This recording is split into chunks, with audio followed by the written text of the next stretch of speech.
Džiaugiuosi, kad renkant metų valstybės tarnautoją, aš manau, yra atsižvelgiama ir jau tas, tai pasakyčiau, dvasinės vertybės ir tas materialinės vertybės, kurios reikalingos kūrent tam tikrą produktą, tai nepaprastai yra svarbu ir reikšminga mūsų kiekvieno asmeniniam gyvenime ir kiekvieno mūsų darbe.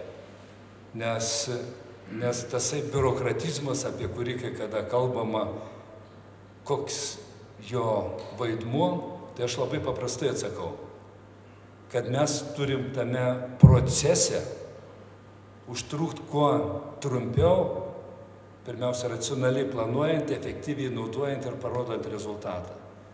Tai tada tikrai bus ir greitesnis pasikeitimas visose srityse mūsų valstybėje.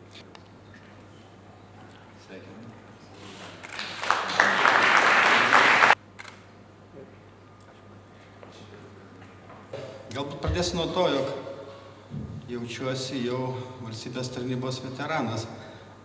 Be stažu, ne amžiumi, nesinorėtų dar amžiumi būti veteranu.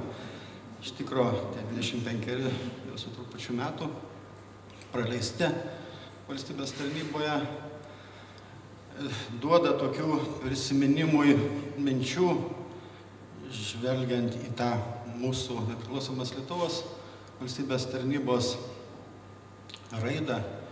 Gerai prisimenu tos pirmosius nepriklausomybės metus ir tą mūsų valdininkų entuziazmą, netgi galbūt tam tikrą revoliucinę euforiją, kuri daug padėjo nuveikti tuo metu formuojant valstybę, jos tarnybą.